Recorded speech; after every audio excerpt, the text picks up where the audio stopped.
We're looking at a 4th grade unit right now, but this video pertains to all 3 grade levels. The format of our unit is the same. If we scroll down, we'll see our focus standards for this unit. These focus standards are the most important part of this document. The focus standards and the knowledge of your students are what should guide your instruction. Making sure that the choices you make in stage 3 are towards having your kids achieve mastery of these standards.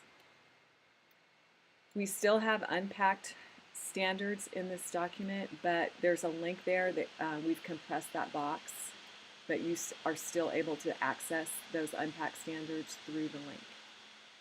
Something new in this unit is the alignment of Common Core standards and English language proficiency.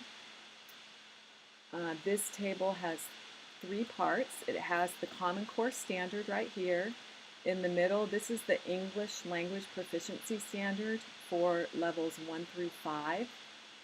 And in the 3rd column, we have the considerations. These are the moves the teacher will make during instruction to make sure that that student is getting exposure to the standard, and as their language development increases, they'll have a better chance of mastery of that standard.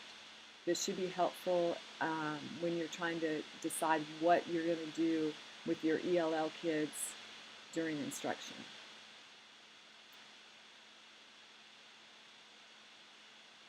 As we move through the document, we're going to come to Stage 2. These are the, before we do that, let's look at supporting standards.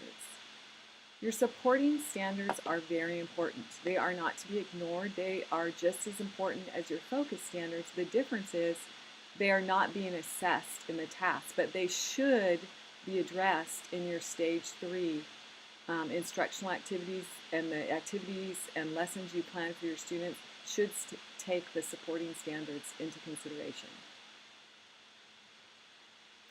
When we get to Stage 2, you'll see the same format. We have 5 tasks. We've also added in grades 3, 4, and 5 a park-aligned practice. This is, we've looked at the park released practice items online, and we've tried to create a practice for you and your students that is very similar. This is meant to be a learning tool. It is not meant to assess student learning at this time. You're not going to just give this document to your kids to do. It's something you're going to work through with them. Now, I've included a link to the passage and the assessment tasks all in one. Kids could bring that up on their Chromebooks and look through that. I've also separated out the answer sheets and the documents. So if you want to have the kids read the document online, that would be a great practice for them for taking the PARCC test. And then if you want to be able to record their answers, there's a separate student answer sheet that they could record on paper. Again, this is not meant to assess. This is meant to practice. We're excited about Unit 2. We think we're getting better each unit. Our understandings are changing every day, and we hope that's reflected in this document. And as always, we would welcome your honest feedback. Thank you.